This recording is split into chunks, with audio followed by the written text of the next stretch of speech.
శకుంతల ఈ మాటలు విని బయలుదేరింది.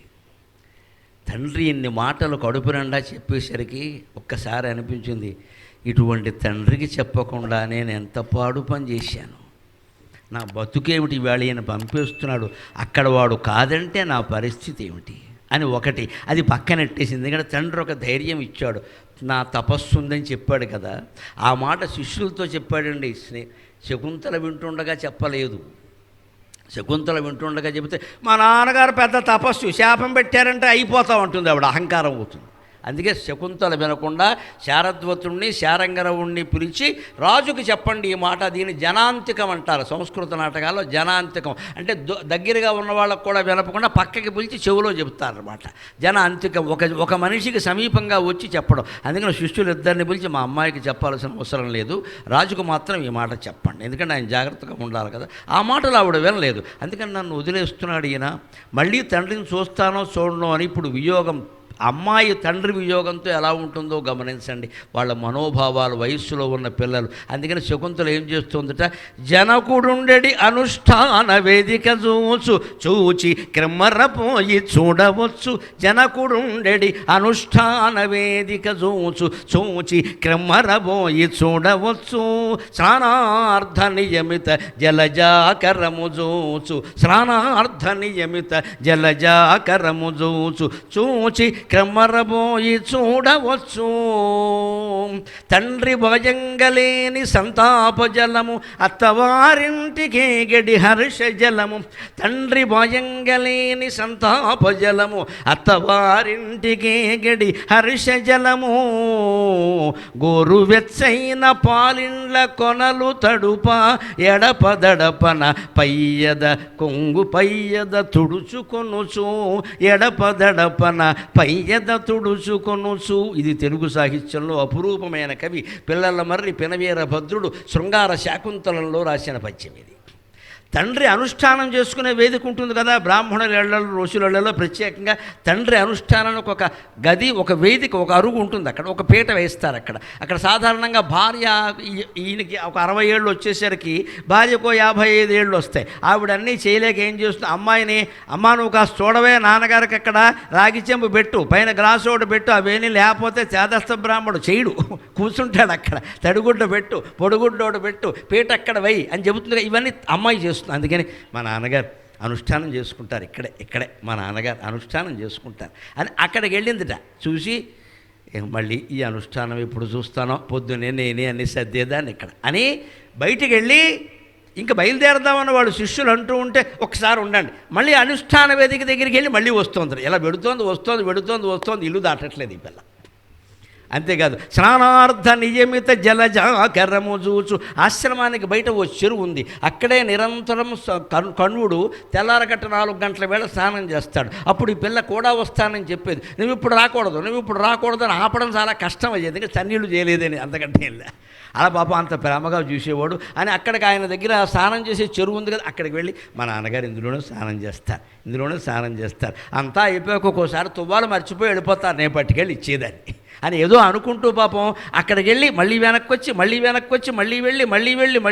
వచ్చి వెళ్ళలేక బయలుదేరిందండి. కన్నీళ్లు రెప్పల నిండా నిండిపోయాయి. తండ్రి భయంగలేని సంతాపజలము అత్తవారింటికే గెడు హర్షజలము. ఓ పక్క తండ్రిని విడిచిపెడుతున్నామనేటువంటి బాధ, రెండోది పోన్లే ఎప్పుడైనా ఆడపిల్లకి వియోగం తప్పదు కదా, మా నాన్న ఆయన కర్తవ్యం ఆయన చేశారు, అత్తారింటి గడుతున్నాడు కదా నా ఆనందం. ఇవన్నీ గోరువెచ్చైన పాలిండ్ల కొనలు తడుప ఎడపదడపన పయ్యద తుడుచుకొనుచు. కన్నీళ్లు తడిపేస్తూ ఉంటే, కనురెప్పలు నిండిపోతూ ఉంటే కొంగుతో తుడుచుకొని అలా ముందుకు కదిలింది. రాజ్యసభకి వెళ్ళింది. ఒక కీలకమైన ఘట్టంలో 2 పద్యాలు చెప్పుకొని సెలవు తీసుకుందాం. ఇక్కడి నుంచి శారంగరవుడు శారద్వతులతో సహా శకుంతల అత్తారింటికి వెళ్ళింది. నిండు సభలో రాజు కూర్చొని ఉన్నాడు. ఈ అమ్మాయి అప్పటికి 25 ఏళ్ల వయస్సు, పక్కన 9 ఏళ్ల కొడుకున్నాడు. రాజ్యసభకి వెడుతుండగానే అక్కడ కొంతమంది ఆపుతారు సహజంగా.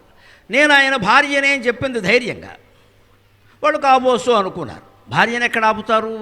రాజుగారు చెప్పలేదు, మనకి చెప్తారేమిటి, రాజులు బయటికి వెళ్ళాక 100 పెళ్ళిళ్ళు చేసుకుంటారు, మనకి చెప్తారు ఏంటి, గాంధర్వ వివాహాలు ఇవన్నీ. ఆయన భటులు వెళ్ళండి అమ్మా అన్నారు. పిల్లలతో సహా రాజ్యసభలో ప్రవేశించింది. పాపం ఈ అమ్మాయి అమాయకంగా ఏం ఊహిస్తోంది అంటే, ఆ రాజు ఇలా చూడగానే శకుంతల శకుంతల ఏమైపోయావు, ఇంతకాలం ఎవడు ఫోన్ కూడా లేదు, ఉత్తరం కూడా లేదు, అయిపోబోయ్ అంటాడేమో అనుకుంది. అలా అనేవాడైతే 9 ఏళ్ళు 12 ఏళ్ళు అవుతాడు. అమాయకురాలంటే ఇది. అవి ఏమీ లేవు అక్కడ. ఆ సీన్ ఏం కనపడలా, ఆ దృశ్యమే లేదు అసలు. ఆయన వెళ్ళి ఇలాగే అసలు అమ్మాయి కొత్తగా పెళ్ళైన అమ్మాయి చూడలేక భర్తను మొదటిసారి కలిసింది. పెళ్ళయిన తర్వాత కనురెప్పలు బలవంతంగా ఎత్తి చూస్తే ఆయన దృష్టి ఎలా ఉందంటే ఏమిటో మర్చిపోయినట్టుగా, ఏమీ తెలియనట్టుగా, ఇలాగా హూ ఈజ్ షీ, ఎవరైనా అనాథ, ఓల్డేజ్ హోమ్లో పడేయాలా, పిల్లాడితో వచ్చింది అన్నట్టుగా వీడు ఇంగ్లీష్ మాట్లాడుతున్నాడు, తెలుగు మాడేసి ఇక్కడ. అందుకని ఇలా ఆలోచిస్తుంటే ఆ చూపు ఆవిడకి విచిత్రంగా కనపడింది. ఇదేమిటి ఇలా అయ్యాడు. తలపగా నాటి పల్కుల విధంబు ఎడదప్పక వీడెనొక్కో, తలపగ నాటి పల్కుల విధంబెడదప్పక వీడెనొక్కో, చూడ్కులు విరసంబులై కరము క్రూరములైన నిమిత్తమేమియో, చూడ్కులు విరసంబులై కరము క్రూరములైన నిమిత్తమేమియో, కలయగ బల్కరించిరి ఉపకారులునైరని, కలయగ బల్కరించిరి ఉపకారులునైరని, నమ్మియుండగా వలవదు బుద్ధిమంతులు నవప్రియులైన ధరాధినేతలన్. మొత్తం ఆడపిల్లలందరికీ ఒక పాఠం చెబుతున్నాడు ఆదికవి నన్నయ్య భట్టు. ఇవాళ ఫోన్లో ఒక మెసేజ్ రాగానే ఆడపిల్ల పడిపోతుంది. ఇక తల్లి మాట వినదు, తండ్రి మాట వినదు. 20 ఏళ్ళు పెంచిన తల్లిదండ్రుల కంటే అంగాడెవడో ఎక్కువ అయ్యాడా మనకి. ఇంత చేసి ఆ వెధవన్నది ఒకటే మాట, ఐ లవ్ యూ. ఈ మాట తల్లి ఎప్పుడు అనలేదా, తండ్రి ఎప్పుడు? అసలు నాకు అర్థం కాదు. ఐ లవ్ యూ అనే మాట వయస్సులో ఉన్న ఆడపిల్లలు మగపిల్లలే మాట్లాడుకోవాలా? గురువు శిష్యుడు మాట్లాడుకోకూడదా? తల్లి పిల్ల మాట్లాడుకోకూడదా? ఆ మాటని ఎంత అపవిత్రం ఎందుకు చేశారండి అసలు? మొత్తం ప్రతిదాన్ని కుళ్ళు పదాలు చేసేసారమ్మా. మనం ఆలోచించాలి. ఇంకో మాట పాలక వర్గం వారు ఉండగా చెబుతున్న లివింగ్ రిలేషన్షిప్ అని దరిద్రపు మాటోడు తయారైంది. వచ్చిన హైదరాబాద్లో చచ్చిపోతున్నాం పడలేక. 2 వస్తారు చదువుకుంటూ, ఒక అబ్బాయి ఒక అమ్మాయి. మీరేమిటంటే భార్య లివింగ్ రిలేషన్షిప్ అంటే నువ్వు పెళ్ళి కాకుండా మీ ఇద్దరు ఒక గదిలో ఉన్నారంటే, పెళ్ళై 40 ఏళ్ళుగా కాపురం చేస్తున్న వాళ్ళం మేమంతా డయింగ్ రిలేషన్షిప్లో ఉన్నామా లివింగ్ కాకుండా? నాకు అర్థం కాదు. మా రిలేషన్షిప్ చచ్చిపోయిందా? మీది లివింగ్ రిలేషన్షిప్. అద్దెకి ఎలా ఇస్తారండి? ఎలా ఒప్పుకుంటా? వాళ్ళు ఏమిటి డబ్బులతో చాలండి మాకెందుకు అంటే, సంసారాలు నాశనం అయిపోయినా పర్వాలేదు, నీ కూతురు అయితే ఇస్తావా అద్దెకి? ఇవి పెరగనీయకూడదు సమాజంలో. ఈ మాట వస్తేనే ఖండించాలి వెంటనే. ప్రేమ ఏంటి? కామం అంటారు దాన్ని ఖచ్చితంగా. ప్రేమ అంటే విశ్వవ్యాప్తమైంది ప్రేమ, ఒక వ్యక్తికి అంకితమైంది ఇష్టం. ఖచ్చితంగా మారాలి. ప్రేమ నన్నే వద్దాను, నేను ఆ అబ్బాయిని ఇష్టపడ్డానని చెప్పు, ప్రేమించానని చెప్పక. గొప్ప మాటలు వాడకూడదు దానికి. నువ్వు ఇష్టపడ్డావు, ఇష్టం ఇవాళ ఉంటుంది, రేపు పోతుంది. ప్రేమ శాశ్వతంగా ఉంటుంది ఖచ్చితంగా. పైగా ఈ సన్నాసులు ఎలా ఉంటారంటే, ప్రేమించేసేసి ఏడాది పెళ్ళైన తర్వాత we have difference of opinion. బుద్ధి లేకపోతే సరే ఇక్కడ అభిప్రాయ భేదాలట. అర్థం కాక సంస్కృతం రాక మాట్లాడతారమ్మా. అభిప్రాయం అనే దానికి నిఘంటువులు చూసుకోండి, తరచు మారిపోయేదే అని అర్థం ఉంటుంది నిఘంటువులు. చూసుకోండి వెళ్ళి. అభిప్రాయం అంటేనే తరచు మారిపోయేది. అభిప్రాయాలను బట్టి పెళ్లి చేసుకోవడం ఏంటండి? ఈవేళ ఉన్న అభిప్రాయం రేపు ఉంటుందా ఇక్కడ? నాకు శర్మగారు బాగా భోజనం పెడితే ఈవేళ ఒకలా ఉంటుంది అభిప్రాయం, రేపు పొద్దున కారప్పొడి వేసారనుకోండి అభిప్రాయం వేరుగా ఉంటుంది. అంత మాత్రం చేత మోహన శర్మ గారు దుర్మార్గుడు అయిపోతాడా? అభిప్రాయాలు మారడం ఏంటండి? అర్థం లేని మాట. అభిప్రాయాలు ఎప్పుడు ఉంటాయి, మారిపోతూనే ఉంటాయి. ఇక్కడ అభిప్రాయాలు మారచ్చమ్మా, తప్పు లేదు. అవగాహనను బట్టి మారాలి, అవసరాలను బట్టి మారకూడదు ఖచ్చితంగా. అందుకే మనం ఎప్పుడూ ఈ లివింగ్ రిలేషన్షిప్పుల్ని, ఈ దుర్మార్గాన్ని అంగీకరించకూడదు ఖచ్చితంగా. అందుకే నిన్న గుజరాత్ ప్రభుత్వం వాళ్ళ వార్త మీకు చెప్పాను నేను. లవ్ మ్యారేజ్ ఇక ముందు జరిగితే తల్లి తండ్రికి చెప్పవలసిందే అని చట్టం చేస్తున్నారు అక్కడ ఖచ్చితంగా. అన్ని రాష్ట్ర ప్రభుత్వాలు ఈ చట్టాలు చేయాలి. అప్పుడు సుఖంగా ఉంటారు తల్లిదండ్రులు. కాస్త ఏమీ తెలియదు, ఎక్కడికో వెళ్ళిపోతారు, చేసుకుని ఏడాది తర్వాత మమ్మీ అని ఎదవ ఫోన్. ఇక్కడ చచ్చిపోవాలి ఈ తల్లి. ఇక్కడ వీటికి ముగింపు పలకడానికే శకుంతలోపాఖ్యానం కథండి, అనుమానం వెళ్ళ. అందుకని ఆ రాజు అలా చూస్తుంటే ఆవిడ అనుకుంది, తలపగన ఆటి పలుకుల విధం బెడదప్పక వీడెనొక్కో. అదేమిటి ఆవిడ వచ్చాడు, ఈ మునిపల్లె నుండుటిది ఏలా అని పెద్ద పెద్ద పద్యాలు పాడాడు.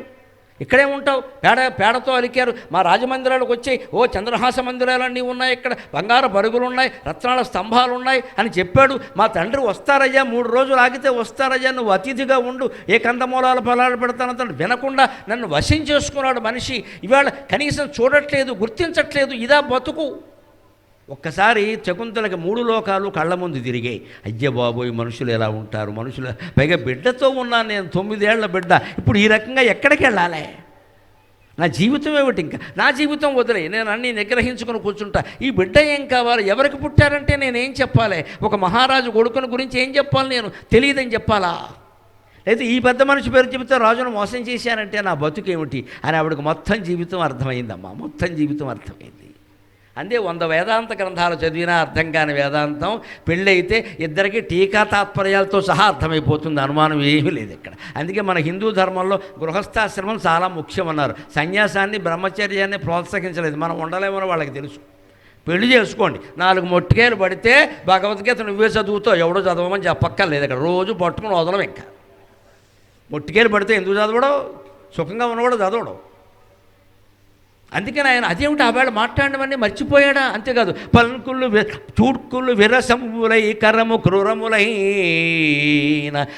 నిమిత్తమేమియో. ఆ చూపు కూడా క్రూరంగా ఉందంటే అంటే ఏమిటిది? ఎవడు పడితే వాళ్ళు ఇలా రాజ్యసభలోకి వచ్చేసి బిడ్డతో సహా వచ్చి నాకు భార్య నాకు నిలబడగానే నేనేం చేయాలి ఇక్కడ? ఇంక రాజరికానికి అర్థం ఏంటి ఇక్కడ? నేను ఇప్పుడు అంటే ప్రజలంతా ఏమనుకుంటారు? ఇప్పుడు అందంగా ఉంది కదా అని ఒప్పుకుంటాడు అనరా అని వాడు ఇష్టం వచ్చినట్టు చూస్తున్నాడు. వాడు విరసములైన నిమిత్తమేమియో, విరసంగా చూస్తున్నాడు, క్రూరంగా చూస్తున్నాడు. ఇదేం మనిషి? కనీసం ప్రేమగా చూడాలి కదా. ఒకవేళ కొంతసేపు మాట్లాడొద్దు, ఆవిడ ఏమంటుందో విందామన్న ఆ అవకాశం నాకు ఇవ్వాలి కదా. ఆ చూపే అలా ఉంటే నేనేం మాట్లాడతాను ఇంకా? అందుకే ఈ నిమిత్తం ఏమిటో తెలియట్లేదే అని అప్పుడు అంటోంది ఆడపిల్లలందరికీ పాఠం.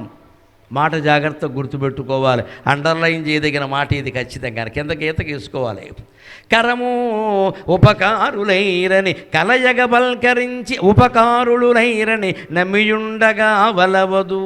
ఎప్పుడో బస్టాండ్లోనో, రైల్వే స్టేషన్లోనో, విమాన ప్రయాణం చేస్తుంటేనో, సాఫ్ట్వేర్ సెంటర్లోనో ఎవడో తగులుతాడు, పడిపోతారండి. చాలా తేలిక. శకుంతలే పడిపోయిందమ్మా, మనం పడిపోమా? ఒక మహర్షి పెంచిన అమ్మాయి పడిపోయింది. మనం మట్టిగడ్డలో మనం పెంచే పిల్లలు ఎలా ఉంటారు? మట్టిగడ్డలాగే ఉంటారు అని ఇప్పుడు అనుకుంటుంది. కలయగ పలకరించిరి మగాళ్ళు, వయస్సులో ఉన్న మగాళ్ళు వయస్సులో ఉన్న ఆడపిల్లని ఎలా పలకరిస్తారంటే, బస్టాండ్లో అమ్మాయి నుంచుంటే what is the time no, ఈ వధవ చేతికి గడియారం ఉంది, అయినా సరే వాడు వెంటనే ఈ అబ్బాయి చేతికి ఉంది కదా అని అమ్మాయి చూసిందనుకో, నేను చూసుకోలేదు. చూసుకోకపోవడం ఏం లేదు ఇక్కడ, మాట్లాడడం కోసం. ఇక్కడ ఈ అమ్మాయి ఏమనుకుంటుంది? అతను చేతికి గడియారం ఉన్నా కూడా నన్ను టైం అడుగుతున్నాడంటే సంథింగ్ సంథింగ్ సంథింగ్ సంథింగ్, ఆ సంథింగే నాశనం. పడిపోవడమే. ఇంకా అసలు ఎదుటివాడు ఎవడైనా పొగడగానే ఎలా పడిపోతారమ్మా? స్త్రీలు పురుషులు, ప్రధానంగా స్త్రీలు అలవాటు చేసుకోవాలి. సౌందర్యాన్ని ఎవడైనా మొగుడు తప్ప ఇంకోడు పొగిడాడు అంటే వాడి చెంప చెళ్ళు మనాలమ్మా వెంటనే. That is India, that is India. పరాయి మొగాడు ఎవడన్నా మన అందం గురించి మాట్లాడితే, యాదవా నువ్వెవడురా అన్న మాట్లాడడానికి? చెంప చెళ్ళు మనాలి వెంటనే. అది నేరం, సాంఘిక నేరం అది. పరాయి స్త్రీ సౌందర్యాన్ని పొగుడుతావా? నీ ఇంటికి వెళ్ళి మీ పెళ్ళాన్ని పొగుడుకో. ఇక్కడ అక్కడేమో దెబ్బరొట్టు మొహం వేసి కూర్చుంటాడు, అక్కడ బయటకు వచ్చి పొగుడుతాడు అంతా. చెంప చెళ్ళు మనాలి వెంటనే. నువ్వేడవరు? మా ఆయన ఎప్పుడూ అనలేదు, వీడెవడో అన్నాడు. నీ బతుకు నాశనం అయిపోతుంది ఇక్కడ. వాడు అనకపోతే వీడంటాడు, వాడు అన్నది కాబట్టి వీడన్నాడు. వీడు కూడా వీడి పెళ్ళాం దగ్గర అనడు. అది జీవితం. అందుకని ఇప్పుడు ఉంటుంది కొంతమంది మొగాళ్ళు కలయగ పలకరించి కలుపుగోలుగా మాట్లాడతారు. కలుపుగోలంటే ఇదే, తర్వాత కలపే ఉంటుంది, గోల ఉంటుంది. ముందు కలప, తర్వాత గోల. కలుపుగోలుగా మాట్లాడితే గొప్పవాళ్ళే. ఇప్పటికి కూడా చాలామంది పెద్దవాళ్ళు, 60 ఏళ్ల వాళ్ళు కూడా ఫోన్లో ఎవరైనా కాస్త మమకారంతో మాట్లాడితే అంత మాట అన్నారు అంతే చాలు. మాట అంటారమ్మా, పనులు చేయరు ఇక్కడ. మాట అంటే పడిపోకూడదు. నువ్వు కూడా అంత మాట అని ఫోన్ పెట్టేయి అంతే. నువ్వు కూడా అంత మాట అని ఫోన్ పెట్టేయి. ఇంక అంతకంటే ఎక్కువ అనకూడదు ఇక్కడ, అంతే చాలు. ఆ మాట నమ్మేస్తే అలాగా. ఉపకారులు నైరి, ఏదో ఉపకారం చేస్తారు. ఎలాగా? వాన కురుస్తూ ఉంటుంది, లిఫ్ట్ ఇస్తానంటాడు. లిఫ్ట్ ఏమమ్మా, చాలా ఇస్తాడు. అసలు ఎందుకు అంటున్నాడు? ఏమిటి మన వయస్సు ఏమిటని ఆలోచించి నాకు లిఫ్ట్ ఇస్తున్నాడు. ఆ రోజు అతను లిఫ్ట్ ఇవ్వకపోతే వానలో తడిసిపోయేదాన్ని. కొంపలు అంటుకుపోతాయి ఇప్పుడు వానలో తడిసిపోతే. దీనికి పడిపోవడం వెంటనే అక్కడ వాడు మళ్ళీ ఫోన్ నెంబర్ తీసుకుంటాడు. ఇక అంతే, తల్లికి చెప్పరు, తండ్రికి చెప్పరు, గడి వేసేయి, జీవితం నాశనం వేసేయి. ఈ చిన్నవాటికి దానికి 25 ఏళ్ల క్రితం కాళిదాసు చెప్పాడు, 1000 ఏళ్ల క్రితం నన్నయ్య చెప్పాడు. ఎంతమంది చెబితే ఈ ప్రజల్లో మార్పు వస్తుందండి? మార్పు వస్తుందనే నమ్మకంతోనే మళ్ళీ చెబుతున్నానమ్మా, అనుమానమే లేదు. మార్పు రావాలి. గట్టిగా ఉండాలి. మనం గట్టిగా ఉండాలి, పిల్లల్ని గట్టిగా ఉండమని చెప్పాలి. వాళ్ళు ఏం మాట్లాడుతున్నారో, ఫోన్లో ఏం చూస్తున్నారో మనం గమనించాలి. అందులో రేపటి నుంచి ఇవాళ సునామీ కింద వస్తుంది కృత్రిమ మీద, బ్రతుకుల్ని ఏం చేస్తుందో తెలియదు. ఇది అందరూ తలో రకం మాటలు మాట్లాడుతున్నారు. ఎవరి బిడ్డల్ని వాళ్ళు కడుపులో పెట్టుకుని కాపాడుకోవాలమ్మా, ఎవ్వరూ కాపాడలేరు పిల్లల్ని.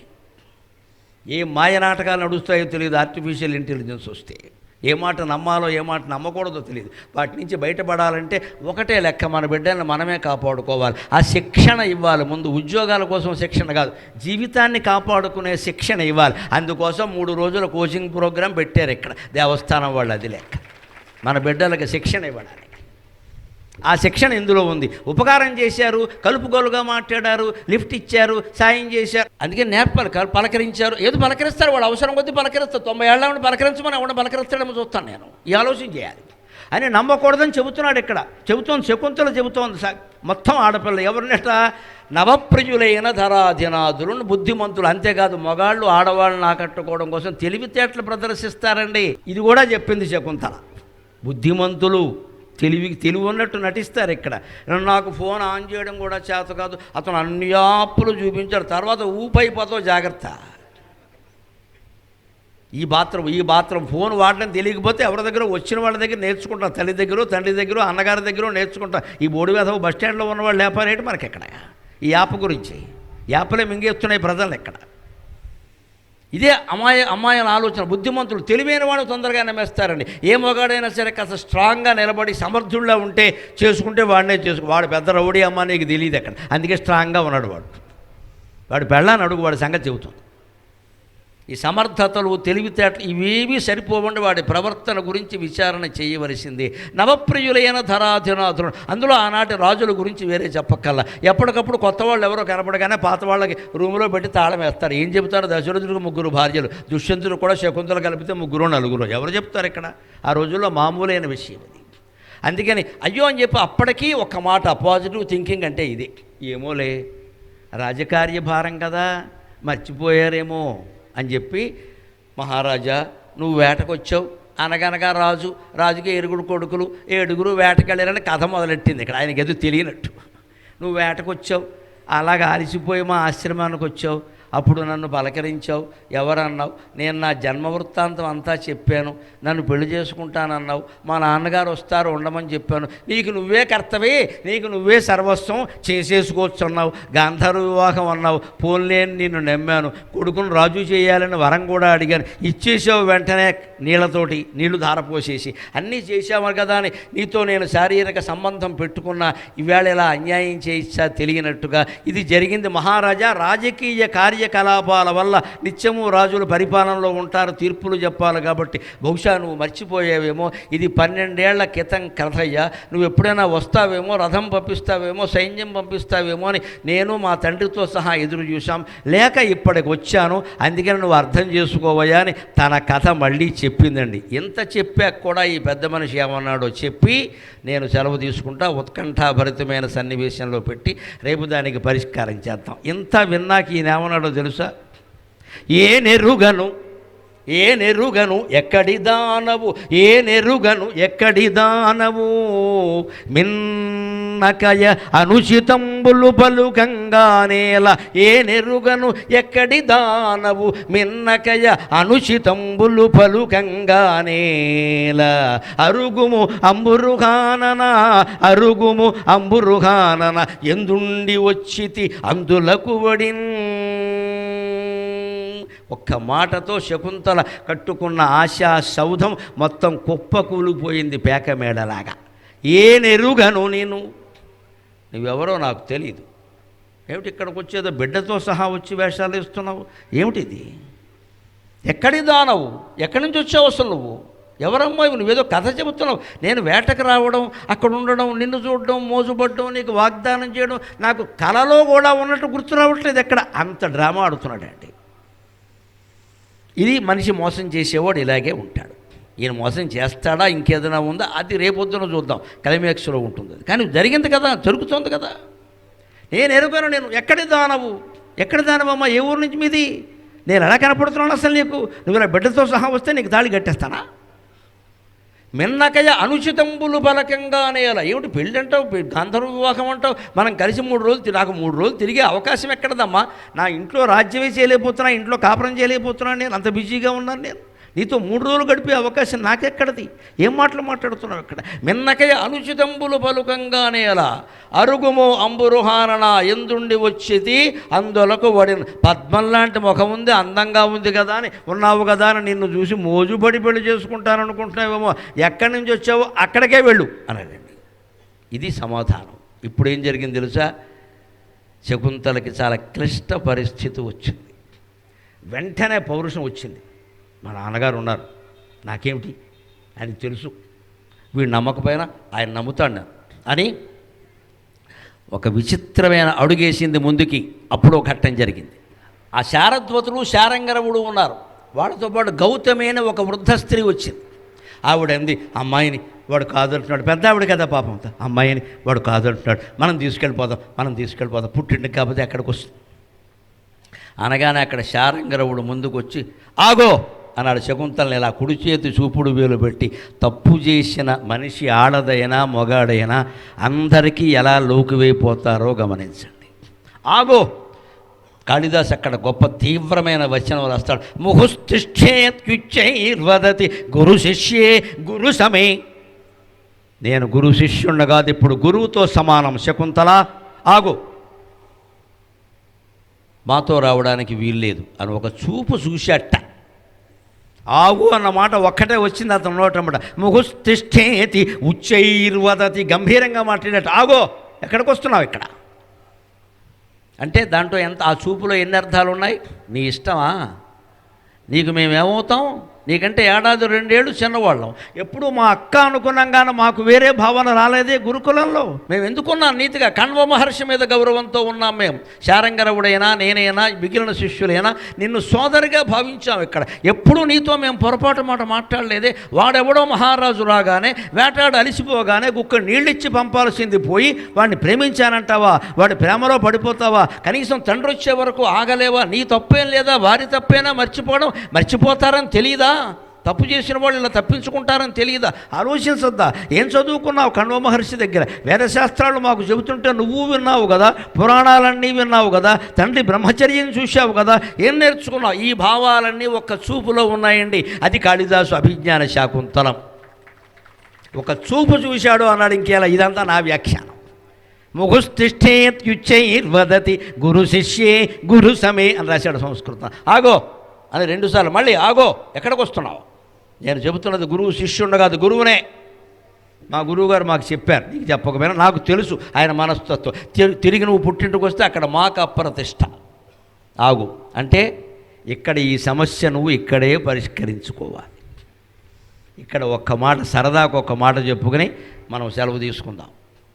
1000 పడగల నవల్లో విశ్వనాథ సత్యనారాయణ గారు రాస్తాడు ఒక మాట. ధర్మారావు అందులో నాయకుడు, ఆయన భార్య అరుంధతి. ఆ అమ్మాయికి బాల్య వివాహం అప్పట్లో చేసేవారు కదా, చేస్తారు. సరే 16 ఏళ్ళు వచ్చాక కాపురానికి పంపించారు. ముందు మేనత్త కొడుకే, కొత్తవాడేం కాదు. అక్కడ శోభనం ఏర్పాటు చేశారు. ధర్మారావు ముందు పెళ్లి కొడుకు లోపలికి వెడతాడు కదా, శోభనం మంచం మీద కూర్చున్నాడు. పాపం ఆ ధర్మారావు భార్య అరుంధతి పాల గ్లాసు పట్టుకుని లోపలికి వెళ్ళి ఆ తలుపు దగ్గర నిలబడింది. కొత్త పెళ్లి కూతురు కదా. అప్పుడు సహజంగా పెళ్లి కొడుకు మంచం దిగి వచ్చి ఆవిడ దగ్గరికి తీసుకుని అలా తీసుకెడతాడు. అది మర్యాద. అతను వచ్చాడు, ఓ తోపు తోసేసింది, విసిరేసిందండి మనిషిని, మేనత్త కొడుకుని. ఎందుకో తెలుసా? తల్లికి ఆడపడుచు కొడుక్కి ఇవ్వడం ఇష్టం లేదు, రాజకీయం అది. ఈ అమ్మాయి తల్లికి ఆడపడుచు కొడుక్కి పిల్లని ఇవ్వడం, ఆడపడుచు మరదల రాజకీయాలు ఒకటి ఉంటాయి కదా, అసెంబ్లీ రాజకీయాలాగా. అవి అసెంబ్లీ కంటే ఎక్కువ. వాళ్ళైనా సర్దుకుంటారు, మనం సర్దుకోం. దాని కొడుకునే పిల్లనిస్తానంటే ఆడ ఒకటి ఎక్కడాలేదు అనమాట. ముందు ఆడపడుచునే ద్వేషం ఒకటి, వాళ్ళకి డబ్బు లేదు అదొకటి. వాళ్ళు పేదవాళ్ళు, మామూలు వాళ్ళు. వాడికి నేను అని తండ్రి పాపం అక్కగారి మీద ప్రేమతో మా అక్క కొడుకు వాడికి మనం ఇవ్వకపోతే ఎవరిస్తారు అని అరుంధతి తండ్రి మా అక్క కొడుకు పిల్లనిచ్చాడు. అది భార్యకి ఇష్టం లేదు. అందుకని శోభనానికి ముందే ఈ పెళ్లి కూతురికి 3 ఏళ్ళు బాగా రంగరించి గోరింటాకు పెట్టినట్టుగా మెహిందీ పెట్టినట్టుగా నూరు పోసేసింది మొత్తం మేనత్త కొడుకు మీద ద్వేషం. అందుకని ఇప్పుడు లోపలికి వెళ్ళి శోభనం గదిలోకి వెళ్ళి అక్కడే తలుపు దగ్గర ఉండిపోయింది. వెళ్ళట్లా. చివరిగా ధర్మారావు దగ్గరికి తీసుకున్నా రావట్లా. అప్పుడు ఏం చేసింది ఈ అమ్మాయి, ఇదేమిటి బలవంతంగా ఎలా తీసుకుంటా దగ్గరికి అని పాపం ఆయన మంచం మీద కూర్చుంటే అరుంధతి తలుపు తీసే ప్రయత్నం చేసింది. మరి ఎప్పుడు శోభనం గదికి లోపల గడియేసుకుంటారు కదా, బయట ఎవరు వేయరు కదా, లోపల గడియేసా. ఆ గడియ తీసుకుని వెళదామని చూసింది. ఆశ్చర్యం ఏమిటో తెలుసా, విశ్వనాథ వారి సంప్రదాయం సంస్కృతి సౌరభం. బయట ఎవరో తలుపు గొళ్ళెం వేసేసారు. శోభనం గదికి ఎవరు గొళ్ళెం వేస్తారండి? తండ్రి వేశాడు స్వయంగా. నా బిడ్డకి నచ్చదు, ఎందుకంటే నా పెళ్ళాం కూతురు బుద్ధి పాడు చేసింది, ఇది వాడికి సహకరించదు. అంచేది ఏం చేస్తుంది, ఇది మధ్యలో బయటకు వచ్చేస్తుంది. అక్కడి నుంచి ఈ ఆడది గొడవ చేస్తుంది, ఊరంతా తెలుస్తుంది. శోభనం ఇలా అయిందని చెబుతారు. అలా జరగకుండా ఉండాలంటే నా కూతురికి నేనేం చెప్పాలి, నువ్వు బయటికి రావడానికి వీలు లేదు, face the problem there and then itself అని ఇంగ్లీషులో చెప్పాలి ఖచ్చితంగా. ఆ సమస్యను అక్కడే పరిష్కరించుకో, నువ్వు బయటికి రావడానికి వీలు లేదని తండ్రి బయట గొళ్ళెం పెట్టాడు. బయట గొళ్ళెం పెడితే అప్పుడు అరుంధతికి భయం వేసి అమ్మా బయట ఎవరో గొళ్ళెం పెట్టారు అంటే వెంటనే ఈ భర్త అన్నాడు, అంటే మనమే పరిష్కరించుకోవాలని అర్థం అన్నాడు అంతే. అప్పుడు పాపం మంచం మీద ఆ పిల్లని కూర్చోబెట్టి, మీ అమ్మ చాలా చెప్పింది కానీ నేను అలాంటి వాడిని కాదు, నువ్వు ఎప్పుడు మా ఇంటికి రాలేదు, ఎందుకు అనుకుంటున్నావు అని నా శారీరక సంబంధానికి ప్రాధాన్యం ఇవ్వకుండా ఆ మనిషి మనస్సును మార్చే ప్రయత్నం చేశాడు. అందుకే 1000 పడగల నవల ఆదిశేషుళ్లాగా భూమిని కాపాడే గొప్ప నవల తెలుగు సాహిత్యం. సరిగ్గా ఇక్కడ కణువుడు చేసిన పనేది, ఆయన్ని మనం ఏదో తప్పు చేశాడు అనకూడదు. ఇక్కడ ఈ శిష్యుడు ఎందుకు ఆగు అన్నాడంటే, face your problem there and then, ఇక్కడే దుష్యంతుడితో నువ్వు తేల్చుకో. ఇప్పుడు ఆవిడ ఆత్మవిశ్వాసంతో దాని నుంచి బయటపడుతుందా, పిరికితనంతో ఆత్మహత్యకు పడుతుందా అనేది రేపు సాయంత్రం 6 గంటలకు మనం కలిసి తెలుసుకుందాం. అంతవరకు నాకు చెప్పడానికి మీకు వినడానికి అవకాశం ఇచ్చిన మన మాతృభాష, పరమ మధురమైన భాష తెలుగులో మనం మాట్లాడే ప్రయత్నం చేద్దాం. సెలవు.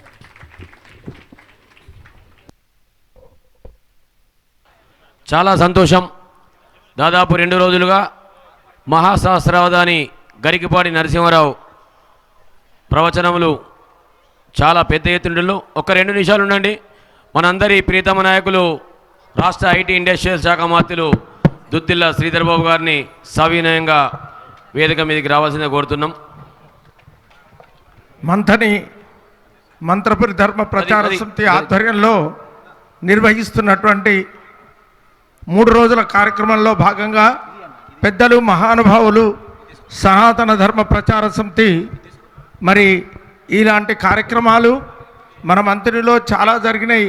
కానీ వారిలాంటి వ్యక్తులు మన దగ్గరికి వారి ఎదురుకు ఒకసారి రావడం జరిగింది మంత్రికి. అప్పుడు 1 రోజు మాత్రం ఉన్నారు. ఇప్పుడు వారు మనకు 3 రోజులు కార్యక్రమాన్ని ఇవ్వడం జరిగింది. మళ్ళీ వారి ఆశీస్సులు మా మంత్రికి ఉంటే ఈరోజే అడిగారు వారు, మళ్ళీ తప్పకుండా మంత్రికి వస్తారు. అప్పుడు 5 రోజుల కార్యక్రమం పెడతాం మనం. కానీ మీరందరూ సహకరించాలి. పెద్దలు మన ప్రియతమ నాయకులు ఐటీ శాఖ మంత్రివర్యులు వారిని ఇప్పుడు సన్మానిస్తారు. తర్వాత అనేక కార్యక్రమాలు, హితోధిక కార్యక్రమాలు చేస్తూ వృద్ధులకు అనేక సేవలు అందిస్తూ మరి మన మంత్రిలో సామాజిక దృక్పథాన్ని అలవర్చుకొని మనకు సీతారామ సేవా సదన్ నారాయణ గురూజీ గారి ఆశీస్సులు మనందరిపై ఉన్నాయి. అలాంటి సంస్థకు సంబంధించినటువంటి వ్యక్తులు ఇప్పుడు వారి కార్యవర్గం సన్మానం చేస్తారు. ఆ కార్యక్రమం తర్వాత మనకు ప్రసాదం ఇవ్వడం జరుగుతుంది. మీరందరూ దయచేసి స్వీకరించి వెళ్ళవలసిందిగా కోరుతున్నాం. మన మంత్రి గారు శ్రీధర్ బాబు గారు ఒక 5 నిమిషాలు మాట్లాడతాడు. అందరికీ నమస్కారం. ఒక గొప్ప మేధావి, మహాసహస్రావధాని డాక్టర్ గరికపాటి నరసింహారావు గారు పద్మశ్రీ అవార్డు గ్రహీత మాట్లాడిన తర్వాత నేను ఏం మాట్లాడినా దానికి అంత అర్థం ఉండదని ఈరోజు మా మంతని ప్రాంతానికి మరి మంతని ధర్మ ప్రచార సమితి ఆధ్వర్యంలో వారిని ఇక్కడికి ఆహ్వానించడం, మీ ప్రవచనాలు వినే భాగ్యం అవకాశం మా మంతని ప్రజలకు కల్పించిన నేపథ్యంలో మీకు మా మంతని ప్రజలందరి తరఫున హృదయపూర్వకంగా మరి కృతజ్ఞతలు తెలియజేస్తూ ఉన్నాం. నిర్భయంగా ముక్కుసూటిగా ధర్మశాస్త్రాలకు సంబంధించి ఇప్పుడు ప్రపంచంలో జరుగుతూ ఉన్న అనేక అంశాలను ముడిపెట్టి ఏ విధంగా వారు, నేను ఇప్పుడు కూర్చున్న అరగంట సేపట్లో, కానీ అనేక సందర్భాల్లో వారి ప్రవచనాలు మేము టీవీలో చూస్తూ ఉంటాం. ప్రతి ఒక్కరు కూడా చూస్తూ ఉన్న సందర్భాలను పురస్కరించుకొని ముక్కుసూటిగా మనిషి మరి ప్రవచనాలు చెప్పే వ్యక్తి ఈ దేశంలో ఉన్నారంటే మరి డాక్టర్ గరికపాటి అని చెప్పాల్సిన అవసరం ఉంది. మనము ఇది వేద నిలయం మంతని, ఇక్కడ ఉన్నవారు అందరూ కూడా మరి చాలామంది వేద పండితులు ఉన్నారు, బ్రాహ్మణోత్తములు ఉన్నారు, మా అక్కలు చెల్లెలు అన్నలు తమ్ములు అందరూ ఉన్నారు. ఈ పుణ్యభూమికి సంబంధించిన అంశం విషయంలో అనునిత్యం వారు ప్రతిరోజు చేసే పూజ, లేకుంటే ఇక్కడ అనేక దేవాలయాలు ఉన్నాయి, ఆ దేవాలయాలకు సంబంధించి ప్రతినిత్యం జరుగుతూ ఉన్న దీపధూప నైవేద్యంతో పాటు మంత్ర ఉచ్చారణకు సంబంధించిన అంశం విషయంలో ఈ ప్రాంతానికి ఒక ప్రత్యేకత ఉంది. ఆ ప్రత్యేకతతోనే ఈరోజు మేము చెప్తా ఉన్నాం. ఇప్పుడే పెద్దలు చెప్పినట్టు మరి 1000 పడగలకు సంబంధించిన అంశం విషయంలో పివి నరసింహరావు గారు కూడా ఇదే ప్రాంతం నుంచి ప్రాతినిధ్యం వహించారు.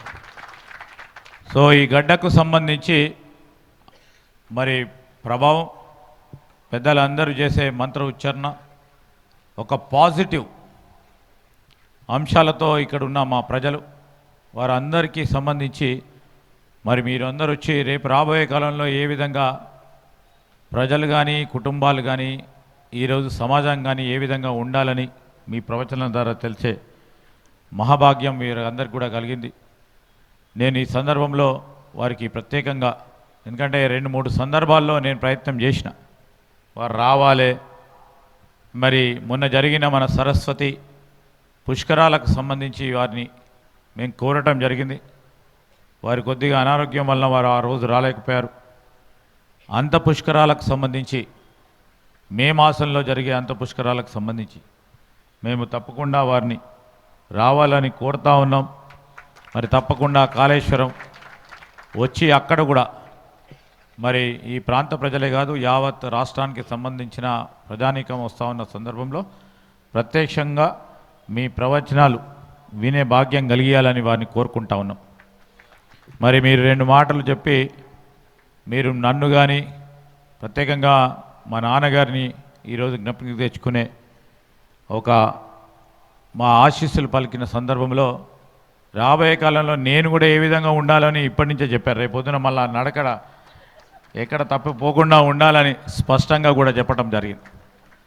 నేను వారికి హృదయపూర్వకంగా ఈరోజు మీ అందరి తరఫున, ప్రతి ఒక్కరి తరఫున, ఈరోజు అన్ని వర్గాలకు సంబంధించిన ప్రజలు ఉన్నారు, వారికి అందరి తరఫున వారికి మరొకసారి హృదయపూర్వకంగా మా ప్రాంతానికి వచ్చి, మా నియోజకవర్గానికి వచ్చి, మా మంత్రపురి మా గ్రామానికి వచ్చిన పెద్దలకి, అదేవిధంగా దీన్ని సంబంధించి మా మోహన్ శర్మ గారు మంత్రపురి ధర్మ ప్రచారక సమితికి సంబంధించిన వారితో పాటు చాలామంది దీనిలో భాగస్వాములై దిగ్విజయంగా విజయవంతంగా మరి ఈ కార్యక్రమాన్ని నిర్వహిస్తూ ఉన్న సందర్భంలో వారికి కూడా అభినందన తెలియజేస్తూ మరొకసారి వారి ఆశీస్సులను కోరుతూ సెలవు తీసుకుంటా ఉన్నాను.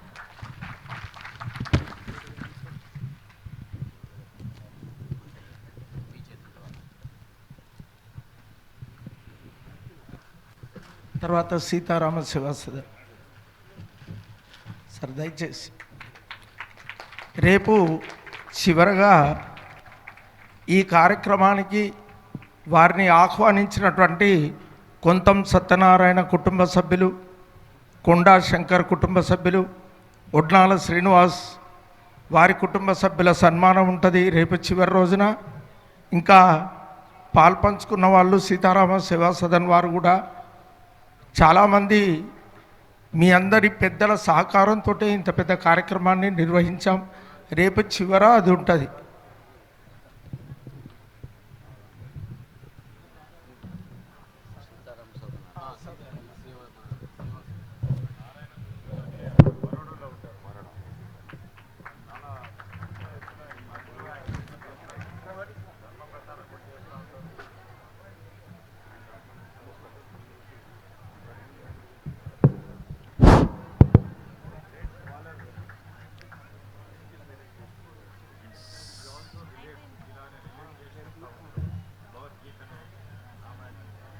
సీతారామ సేవా సదన్ వాళ్ళు